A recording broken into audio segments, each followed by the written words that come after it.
గోల్కొండలో బోనాల జాతర కొనసాగుతుంది. భక్తులు తండోపతండాలుగా వచ్చి అమ్మవారికి బోనాలు సమర్పిస్తూ మొక్కులు చెల్లించుకుంటున్నారు. ఇవాళ ఆషాఢ మాసం 2వ ఆదివారం కావడంతో అమ్మవారికి 4వ పూజ చేస్తున్నారు. అనంతరం తొట్టెలను సమర్పిస్తారు. దీంతో తెల్లవారుజాము నుంచే భక్తుల తాకిడితో గోల్కొండ ప్రాంగణమంతా సందడిగా మారింది. పోతురాజుల నృత్యాలు, శివసత్తుల పూనకాలు, డప్పు చప్పుళ్లతో భక్తులు ఘనంగా వేడుకలు జరుపుకుంటున్నారు. ఇక సాయంత్రం ఓల్డ్ సిటీ నుంచి కోటకు ఊరేగింపుగా ఘటాలు రానున్నాయి.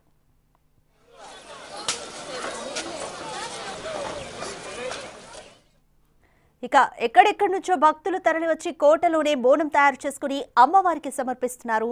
ముఖ్యంగా శివసత్తులు ఆషాఢ మాసంలో అమ్మవారికి ప్రత్యేక పూజలు చేసి బోనాలను సమర్పిస్తుంటారు. 5 కుండలతో 5 అంతరాల బోనాలను తయారు చేస్తున్నారు. బోనం విశిష్టతపై మరింత సమాచారం మా ప్రతినిధి అంజుమా అందిస్తారు. సమయంలో శివశక్తుల బోనాలు చాలా ప్రత్యేకంగా ఉంటాయి. ఈ సమయంలో వారందరూ ఎంతో సంతోషంగా బోనాలను తయారు చేసి అమ్మవారికి సమర్పిస్తూ ఉంటారు. మనతో పాటు శివశక్తులకు సంబంధించినటువంటి గురువు గారు ఉన్నారు. ఒక్కసారి వారు తయారు చేసే బోనానికి సంబంధించినటువంటి విశిష్టతను గురించి, ఈ సమయంలో ఈ ఆషాఢ మాసం వారికి ఏ విధంగా అనిపిస్తుంది ఏంటి అనేది కూడా ఆయన మాటల్లోనే అడిగి తెలుసుకుందాము. నమస్కారం గురువు గారు, ఆషాఢ మాసం వస్తుందంటే చాలు అమ్మకు బోనం సమర్పించాలని ప్రతి ఒక్కరూ భావిస్తూ ఉంటారు. ముఖ్యంగా శివశక్తులు మీరందరూ కూడా ఎంతో ప్రత్యేకంగా బోనాలను తయారు చేస్తూ ఉంటారు. ఒక్కసారి మీ బోనం ప్రత్యేకత గురించి. ఆషాఢ మాసం వచ్చిందంటే ఓ పండుగ. అంటే ఈ ఆషాఢ మళ్ళీ ఎప్పుడు వస్తుందా, గోల్కొండకి ఎప్పుడు పోతాం, జగదాంబికకి ఎప్పుడు దర్శనం చేసుకుంటామా, 5 అంతరాల బోనం ఎప్పుడు చేస్తాం సత్యంగా పవిత్రంగా. అంటే ఆ బోనం అన్నం వండాలంటే ఎంగిలి పడొద్దు, మూతికి బట్ట కట్టుకొని ఉండాలి. పసుపు, కుంకుమ, పెరుగు, 5 రకాల కూరసులు, నూనె బూరెలు, పోలెలు, బెల్లము, ఇవన్నీ అమ్మవారికి 5 రకాల పసగూరలు. అంటే బోనం అంటే ఒక పవిత్రమైంది. ఆషాఢ మాసం వచ్చి ఆడపిల్లలకు పండుగ. ఇది మన అమ్మగారి బిడ్డ ఎట్లా పోతుందో అమ్మవారి ఇప్పుడు అమ్మగారింటికి వచ్చింది. అమ్మగారింటికి వచ్చింది. మనం ఆమె దగ్గరకు వచ్చి శాప చేస్తున్నాం. ఈ తల మీద బోనం ఎత్తాలంటే చాలా సత్యం ఉండాలి. ఆమె నీకు ఉండాలి, మనది కాదు. మీరు ఎన్ని ఏళ్ల సంధి అమ్మవారికి బోనం సమర్పిస్తున్నారు? నేను 35 ఏళ్ళు అవుతుంది. 35 ఏళ్ల సంధి. అప్పటికి ఇప్పటికీ ఏం మారింది? అంటే ఆ కోలాహలమే గానీ, లేదంటే ఆ హడావిడి, అమ్మవారికి ఆ బోనం ఎంతో సందడిగా మీరందరూ సమర్పిస్తూ ఉంటారు కదా. అప్పుడు రెస్ట్ తక్కువ ఉండేది. ఈ గోల్కొండ అనేది ఎవరికి తెలవలేదు. ఎవరికో అప్పుడు పెద్ద మనుషులు చేస్తుంటే, మా గురువు చేస్తుంటే ఎంట వస్తుంటుంది. మా గురువు వెంట వచ్చి మేము అయినట్టు ఒక 10 ఏళ్ళు వచ్చినాం. దాని తర్వాత 25 ఏళ్ళ నుంచి నేను మళ్ళీ సొత్తాగా నా భక్తులు, నేను నా పిల్లలందరినీ కుట్టి మంది వస్తా 300-400 మంది తెచ్చి ఈ బోనం సమర్పిస్తాం అమ్మవారు.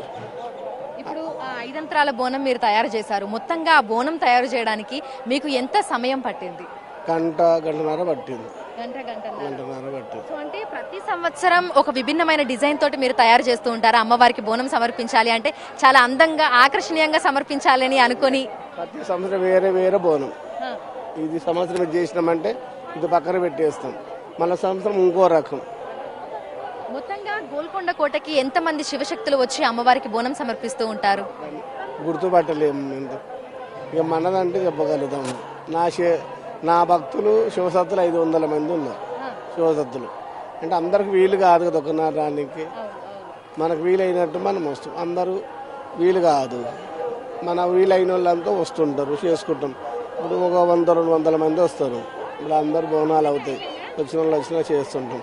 అమ్మవారికి అన్నీ ఓడి బియ్యము, పట్టు చీర, పువ్వులు, గాజులు అన్నీ ఆమెకు. సో మనకి ఎక్కడా లేని విధంగా గోల్కొండ కోటకి ఇక్కడికే వచ్చి ఇక్కడనే తయారు చేసుకొని, తొలి బోనం ఇక్కడనే సమర్పణ ఉంటుంది, బోనాల్ని కూడా ఇక్కడనే తయారు చేసుకొని పైకి తీసుకొని పోతా ఉంటారు కదా. మరి ఆ ప్రత్యేకత గురించి అది ఏ విధంగా అనిపిస్తూ ఉంటుంది ఏంటి అనేది? చాలా వైభవంగా అనిపిస్తుంది, చాలా సంతోషంగా అనిపిస్తుంది. ఇక్కడ నుంచి పైకి ఎక్కాలంటే ఆమె దయ ఉండాలి, ఆమె భక్తి మన దగ్గర ఉండాలి. మనం చేసుకున్నది కాదు. ఆమె మన మీద ఉన్నదనుకో అంత దూరం ఎక్కగలుగుతాం. ఇంకా బోనం తయారు చేసిన తర్వాత మీరందరూ రెడీ అయిపోయి అమ్మవారికి ఊరేగింపుతోటి పై వరకు కూడా నడుచుకుంటూ వెళ్ళి ఆ డప్పు చప్పుళ్లతోటి మొత్తంగా అంటే ఆ పండుగ వాతావరణం అదంతా కూడా ఇక్కడి నుంచి అక్కడి వరకు కొనసాగింపుకు పోతూనే ఉంటుంది కదా. పండుగ ఎప్పటికి ఉంటే బాగుండు, ఈ బోనం ఎప్పటికి చేస్తే బాగుండు అంటే అంకితము, ఈ అమ్మవారికి అంకితం అయిపోయినా నేను నా జీవితం, అమ్మవారికి అంకితం, ఎల్లమ్మ తల్లికి అంకితం, నా ఆత్మ ఉన్నంతసేపు అమ్మవారికి అంకితం, ఇంకొక మార్గం లేదు.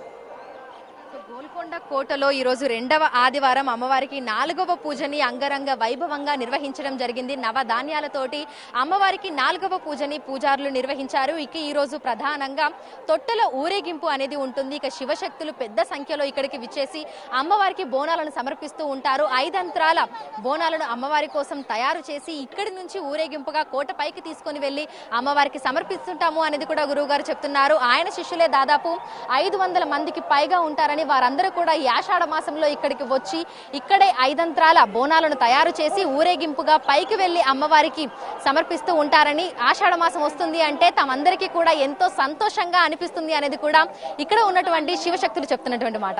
వీడియో జర్నలిస్ట్ వేణుతో అంశుమ బిగ్ టీవీ హైదరాబాద్.